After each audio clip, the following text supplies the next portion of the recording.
Released in 1999, Lake Placid occupies a distinctive space between creature feature horror and sharp-tongued comedy. Directed by Steve Miner and written by David E. Kelly, the film deliberately subverts the killer animal formula, treating menace and humor as equal narrative tools rather than competing tones. Bill Pullman anchors the film as Jack Wells, a weary fish and game officer whose dry delivery grounds the absurdity. Pullman's performance avoids heroics, leaning instead into skepticism and reluctant responsibility. Bridget Fonda plays paleontologist Kelly Scott with intelligence and restraint, serving as the film's rational counterpoint to escalating chaos. Oliver Platt provides much of the film's verbal energy, weaponizing sarcasm and comic timing without tipping the film into parody. The standout, however, is Betty White as Mrs. Dolores Bickerman. Her performance weaponizes sweetness and misdirection, delivering some of the film's most memorable moments while quietly redefining audience expectations. Steve Miner directs Lake Placid with tonal confidence.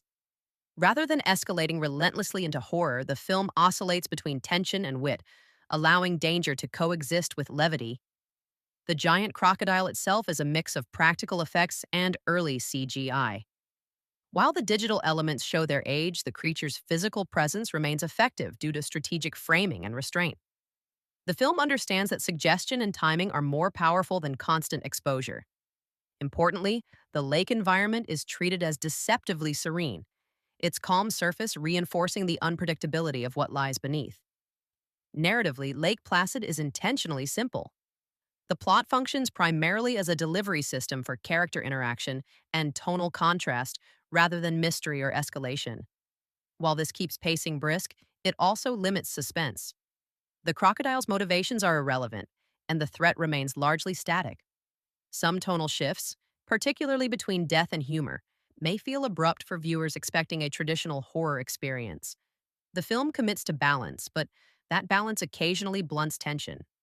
Where the film could have improved: greater emphasis on suspense building, particularly in the middle act, could have enhanced the creature feature aspect without sacrificing humor.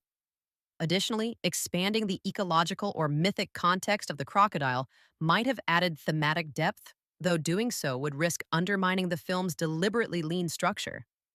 For audiences seeking pure horror, Lake Placid may feel restrained. However, for viewers open to genre hybridity, the film offers something rarer: a creature feature with wit, timing, and self-awareness. Over time, its sharp dialogue and memorable character moments have arguably aged better than its effects, securing the film a cult reputation rather than blockbuster legacy. Film rating 6.5 out of 10. A smartly written, character-driven creature feature elevated by performances and humor, even if it sacrifices sustained tension. Final thoughts. Lake Placid, 1999, succeeds not by reinventing the monster movie, but by refusing to take it too seriously. It understands that sometimes the most effective way to disarm fear is with wit, and that a well-timed line can be just as sharp as a set of teeth. Like and subscribe, because when the water looks calm, that's when something's already watching. You want me, baby, let me know all in this. You want me, baby, show